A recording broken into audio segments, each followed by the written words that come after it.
حي على الفلاح.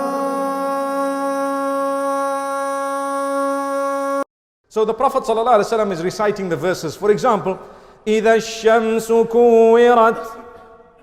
Whoa, what happened there? Let me tell you what happened. The kuffar of Mecca used to say, don't listen to this Quran. Don't listen to it. وَقَالَ الَّذِينَ كَفَرُوا لَا تَسْمَعُوا لِهَذَا الْقُرْآنِ وَالْغَوْا فِيهِ لَعَلَّكُمْ تَغْلِبُونَ. The kuffar used to say, do not listen to this Quran. Don't listen to it at all. And make noise when it is being recited so that you may overcome, so that you may be victorious. You may overpower these people. They knew that the Quran has some power. It's a divine power. It's the word of Allah subhanahu wa ta'ala. So immediately you find when the Prophet ﷺ would recite a verse, they would take their fingers and put them into their ears. And this was something they used to do. Put them into their ears. But the beauty of it is, as soon as they took their hands up towards their ears, the verse was over. Too late.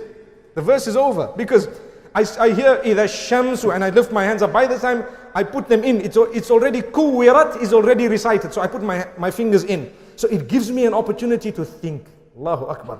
Now my ears are closed and I'm busy thinking, whoa, I just heard إِذَا الشَّمْسُ kuwirat. That means one day this is what's going to happen to the sun.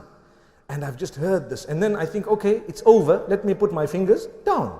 So I put my fingers down. وَإِذَا النُّجُومُ كَدَرَتْ. So what happened? It's over. By the time I put my hands down, when I want to lift it up again, what happens? The entire verse is recited, complete, gone, finished, and my ears are blocked once again, and it's giving me a moment to concentrate.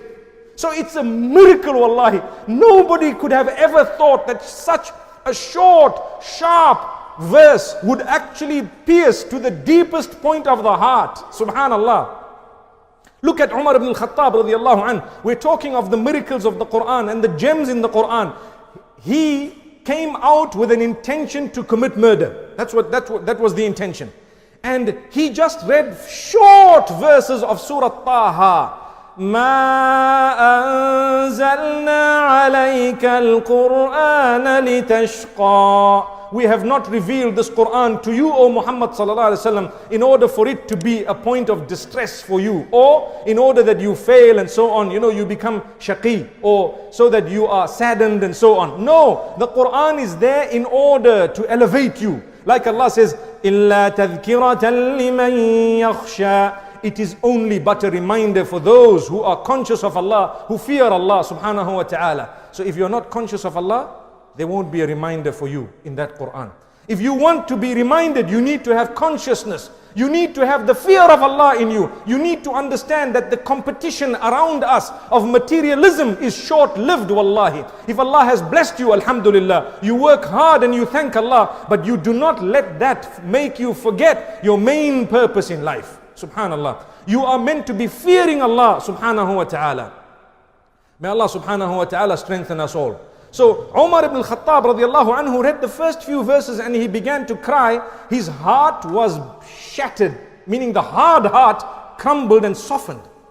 So much so that he says, take me to Muhammad sallallahu alaihi wasallam. And you know what happened to Umar ibn al-Khattab radiallahu anhu. What moved him?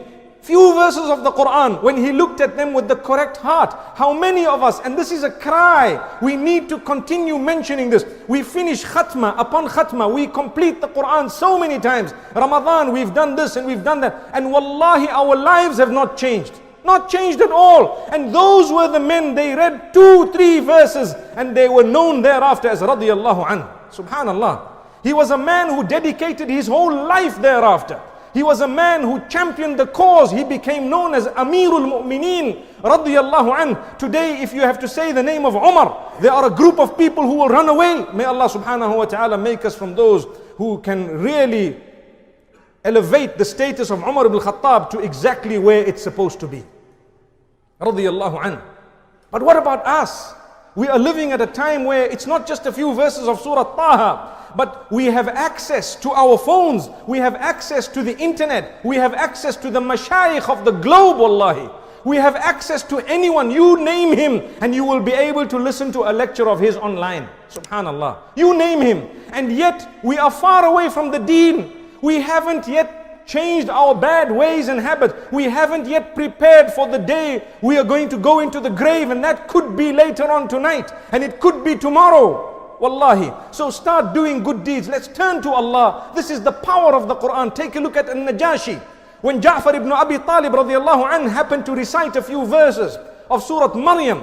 Kaf ha ya ayn sad.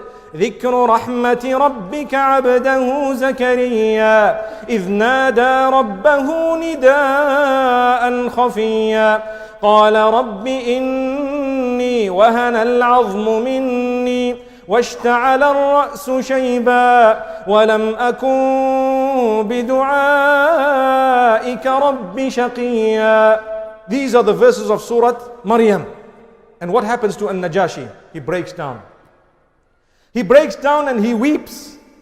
Subhanallah. How many of us weep when we listen to the word of Allah? This man was a Christian and he wept, and his tears are mentioned in the Quran. Allah subhanahu wa ta'ala speaks about it. وَإِذَا سَمِعُوا مَا أُنزِلَ إِلَى الرَّسُولِ تَرَى أَعْيُنَهُمْ تَفِيضُ مِنَ الدَّمْعِ مما عرفوا من الحق يقولون ربنا آمنا فاكتبنا مع الشاهدين. Allah subhanahu wa ta'ala is making mention of the Christians who cried, who wept, and whose tears rolled down their cheeks when they heard the verses of Allah subhanahu wa ta'ala, and they believed in Allah subhanahu wa ta'ala. What about us? How many of us would even take the time to listen to the recitation of the Quran and to be able to be affected by it and impacted by it? Yet it is at our fingertips. Thank you so much for listening to this short message. I pray that it has increased you in a little bit of motivation and hope, and the same applies to all of us. Jazakumullah khair. Assalamu alaikum wa rahmatullahi wa barakatuh.